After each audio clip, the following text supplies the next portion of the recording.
Cashy, hey, man, congratulations on being able to get back to work.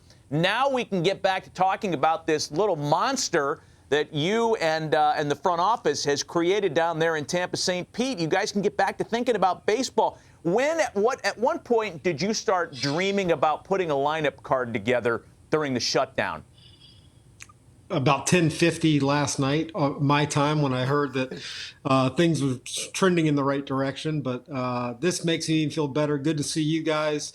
Good to be talking about baseball. It's been a rough couple months for obviously our country, our world, our society, each individual community that we're in. And it's nice to see some smiling faces. I certainly saw them today at the Trop. We've been having some very limited workouts with, pretty stringent entry protocols and what we're trying to follow. But you could sense a different level of excitement today than maybe in any other day.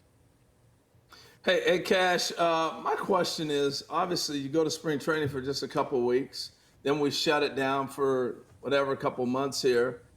You've been having some workouts at the Trop that are, not full on, but guys getting workout. How long do you think it will really take guys to get up and going? I know we've got about a 3-week window for spring training, but how long do you think it might take? Because guys have been somewhat working out. Yeah, I mean, look, our medical staff and our coaching staff has done everything we can to stay in contact and try to have a sense of what each individual player has been doing. Saying that, just like a regular spring, you don't really know until we get them all into the building and get them tested and get them physically tested, see where they're at. I would imagine our first week will be fairly cautious from a health perspective. We're not going to be doing any full out sprints or pickoffs and rundowns and all that stuff in that first week. We want to make sure everybody's bodies are in check, and then we can gradually ramp up. The priority is going to be, in my opinion, the pitchers. And our pitchers are so precious to us, and the buildup of the guys that we've had here locally. I mean, today, Charlie Morton and Ryan Yarbrough both threw like a 3-inning sim game. Yanni Trinos threw 2 innings. So the guys that provide length for us have done such an awesome job of staying in shape and working the up downs. Hopefully they'll come in ready to go, and we can just continue to add to that. Hey, another kind of baseball question here for you, Kevin, regarding the new rule, the anticipated new rule that a runner's going to start at second base to begin extra innings. Does that mean that you and some of your fellow managers are going to reemphasize bunting, and does that become a part of spring training now, a little new kind of emphasis on that part of the game? I think that's a fair conversation that we're going to have. I know in the past we've got so much confidence in the guys at the plate, and I know there's been so much back and forth about when to bunt, when not to bunt. All of those conversations are now going to be revisited. The only thing I hope is we're not trying to pick anybody off, because I can't imagine Diego Castillo and Jose Alvarado trying to pick a guy off to Willie Adames when they're throwing 100-mile-an-hour sinkers to him. There's no doubt about that.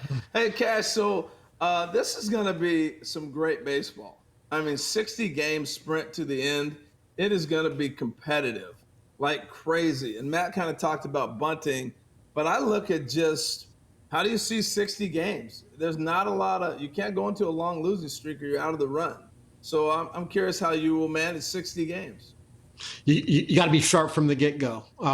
And I agree with you. A tough 2-week spell could really derail your hopes of finishing strong and finding a way to get into the postseason.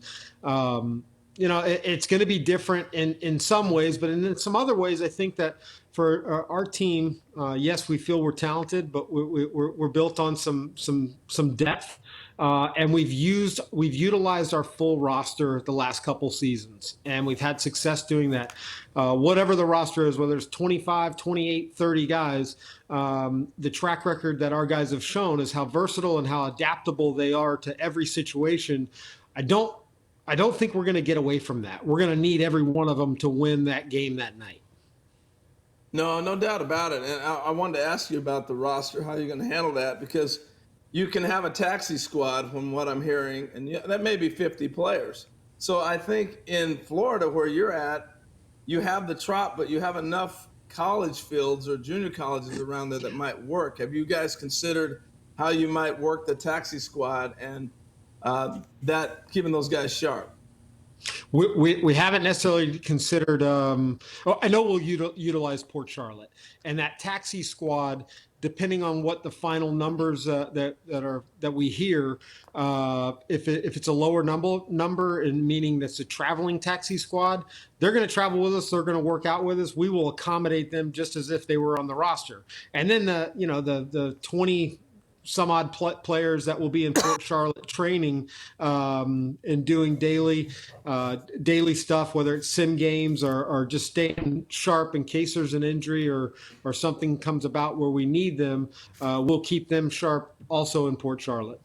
Hey, Kevin, this is such a strange thing, entering a season where there are going to be no fans in the stands. At what point, if ever, do you think it's going to feel normal for players to be doing this? Because regardless of what anybody says, the intensity has to feel a little bit different, if only for a few minutes. But when do you think it's going to normalize? I personally, Matt, don't think it's going to normalize at all this year, and that's okay.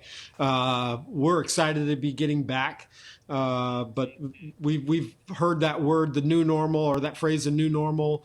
This is abnormal. I don't see it happening, but I think MLB, our players, have done the right thing of doing everything we can to get back on the field now and provide some sense of normalcy at night for people to watch on TV. Kevin, we really appreciate the time. Know you're busy. You got a lot of things going on right now. We can't wait to watch your club play through 60 games and sprint to get into the fall. And like we said, thanks for the visit today. Way to go.